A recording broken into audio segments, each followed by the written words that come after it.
So, in this episode, we are going to talk about 5 easy steps to activating your inner goddess.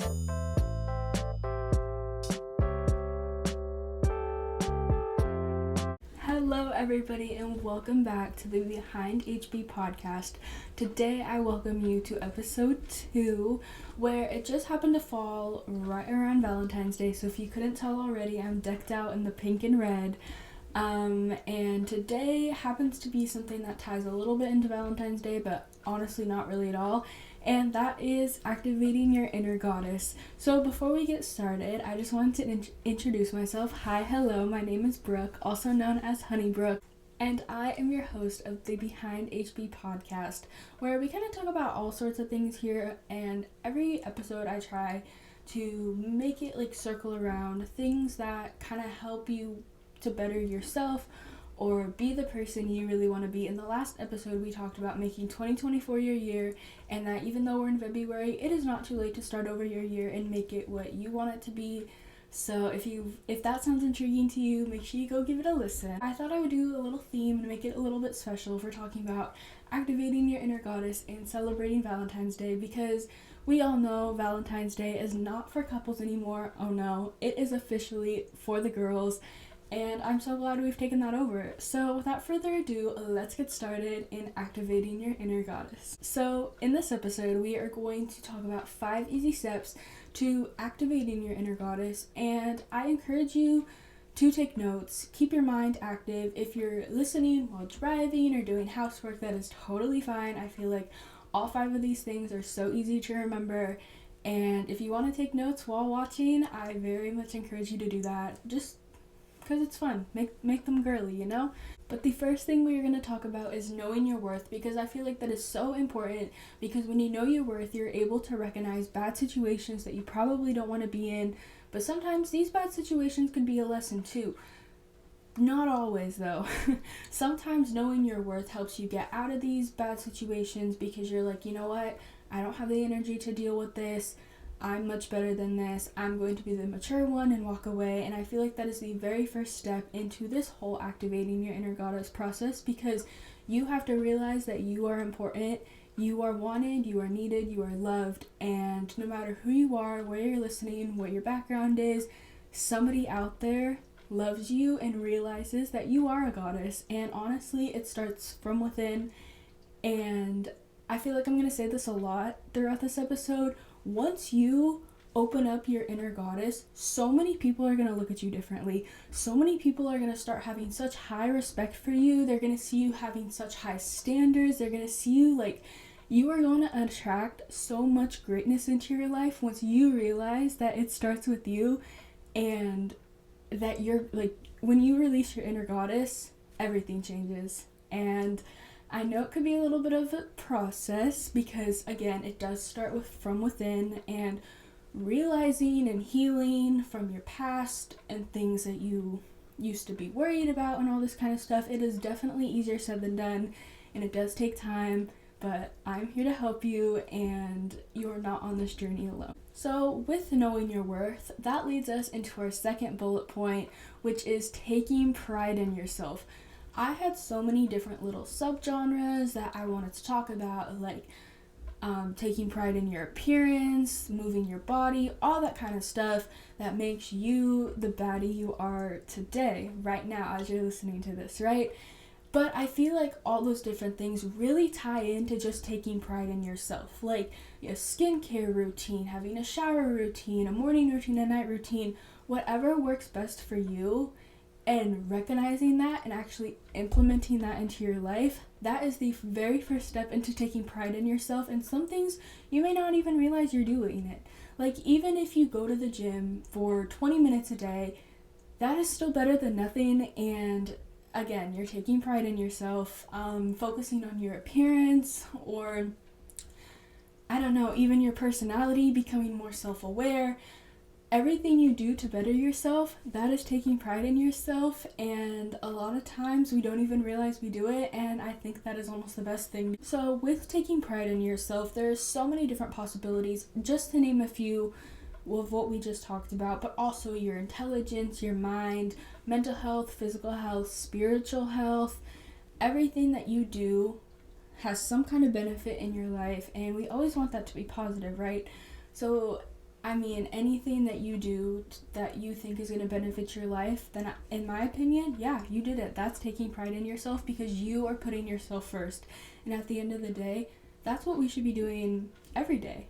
And even if it's just for a short amount of time, like if you are like the head of a family or something, or if you're married, have kids, I know it can be hard sometimes, or if you're the manager at work, you have to put all these other people first, but don't forget to set aside a little bit of time for yourself, because it really does help. And especially if you're on like a journey like this, the last thing you want to do is lose yourself in it. So with that being said, take pride in yourself.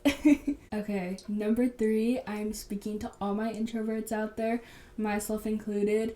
And you know me, I try and practice what I preach, and I know sometimes this is very difficult for me, but number 3 on the 5 steps to releasing your inner goddess is getting out of your comfort zone. I know, very scary, again, a lot easier said than done, but sometimes it's worth it. And honestly, I have fallen victim to being kind of afraid of my own shadow and so. Hi, this is future me editing this current episode you are listening to, and while I got to this part right here, it really made me think, and I'm like, wow, I feel like this podcast is really out of my comfort zone, and I'm almost like very proud of myself for following through with it and actually sticking to it and filming all the episodes, editing it, posting it. And I think anything new that I do is out of my comfort zone. Just being so honest, like if I have a new book release, I'm always so nervous and anxious, but I know like at the end of the day I'm doing it for myself, and each time hopefully it'll start to get easier. But I just wanted to add that is kind of my personal experience that ties directly into this. Some things are very, very new, and I almost like I get kind of thrown into that situation, and I'm like internally freaking out because I'm like, oh my gosh, like I feel like all these people are ahead of me, like 10 steps ahead. They already know what they're doing, even though in reality we're all learning together, and I don't want to look like the dumb one. And I feel like I struggle with that so much. And recently sorry, I used to be so good about getting out of my comfort zone. I felt like there was one time in my life where I was an extrovert for some reason, but then I kind of had fallen back into my introvert, like, because it was a safety net almost. And so recently I have been trying to get out of my comfort zone again, and I really think that does help a lot. And once you start trying new things, I mean, you can only benefit from it, because the more you know can never hurt anybody. Like, that just leads to more experiences, more wisdom, and at the end of the day, that's what we want. We always want to keep learning. We always want to keep absorbing information. And I mean, if you fail at it, then that's okay. I mean, you can either decide that it's not for you and you don't really want to attempt it again, or if you think that there is a possibility in it, then getting up and trying again. I mean, I feel like all the things I'm saying right now is stuff that I really need to hear, because I do struggle a lot, like I said, with getting out of my comfort zone or trying new things or doing, like, learning brand new things that take skill, and it's just like I struggle with that so much. So hopefully there's some other girlies out there who are like me and kind of need to hear this message and take it as a sign that I will be practicing these things too, because what good is it for me to be giving out this information when I can't even do it myself? To me, that, like, literally, like, the intention is dead then. If I can't do it, then somebody listening or watching this, it's not gonna affect them at all. So with that being said, I'm with you guys on this, and I truly need to work on number 3 myself. But with that being said, number 3, getting out of your comfort zone. Number 4 and number 5 go hand in hand, but number 4 is going to be grounding yourself. That is one of the most important things, because when you activate your inner goddess, you are essentially connecting to your higher self, and you are connecting to the spiritual being you believe in, whether that be God or a higher power. You are connecting to a spiritual journey, and honestly, I feel like anybody, even if you don't believe in any of that stuff, grounding yourself is just so important, because it's basically just centering yourself and kind of pushing the reset button, right? So if you're not sure how to ground yourself, or don't know what grounding yourself is, it's basically, like I just said, it's finding a way to center yourself, and there's many ways to do that and incorporate it into your everyday life. I'm not saying that you have to set a special time out of your day to go take a barefoot walk outside in your grass, or like try meditating or read. I don't know, whatever makes you feel centered is just, you should make time to do it. But I'm not saying that you necessarily have to. It's more of just whenever you feel like you need a reset, that I feel like is when grounding is most like beneficial. Even taking a few deep breaths during your day, I feel like us as people, we never do as much deep breathing as we probably should, and really it's so beneficial, and it's probably the easiest way to center yourself and ground yourself. But with that being said, let's talk about number 5, and that is, okay, Brooke, I'm not really following anything that you're saying throughout this episode of the podcast, and what is an alternative? So if you go on YouTube and you search Activate Your Inner Goddess meditation, you're going to be met with many different meditations, guidance videos. There's so many other alternatives to what I'm saying. I feel like what I'm saying kind of matches everything I have learned on this Activating Your Inner Goddess journey. But one of the kind of easiest ways to accomplish this is literally just going on YouTube, searching Activate Inner Goddess meditation, putting it on when you're falling asleep, and it goes into like, if you decide to go with a guided meditation route rather than like a frequency meditation, either way, it still goes into your subconscious mind, and I don't know what happens up there, but for some reason, it freaking works. Let's just say that. I feel like I noticed a change in myself, plus it kind of just helps me fall asleep too, and I mean, like, what better way to, like, you're falling asleep, but you're getting results in a sense. I think meditations are super important, because it's also a way to ground yourself, center yourself, kind of hit the reset button. But I want to talk a little bit more about that, because I feel like the way that it works is, is super interesting, because essentially if you go with a guided meditation route, yes, you're physically hearing these like affirmations, and you're supposed to play it at like a low volume, and they always say, like, with affirmations and stuff, if you can't hear it, then it's working the best, and it's like best when you don't know what the affirmations are. Like, you have an idea, but you don't know exactly what they are, and you kind of just trust your subconscious mind, because you're putting the trust that it's working, so that way you're believing it, and it actually does work, and you get results from it. So I hope that makes sense and somebody's following me. But also, if you decide to go with the frequency route with tones and stuff, that is just as beneficial. And if you're watching this on YouTube, I believe some of my favorites in the description that I have found are just very calming and soothing and actually provide some kind of results. And now with this, you do have to stick with it.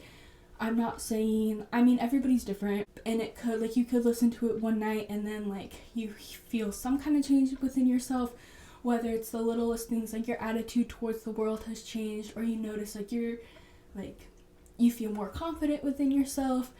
But I feel like if you do go the meditation route, it is something that you should stick with. I know they recommend, like, 21 nights, because that is how long it takes you to build a habit.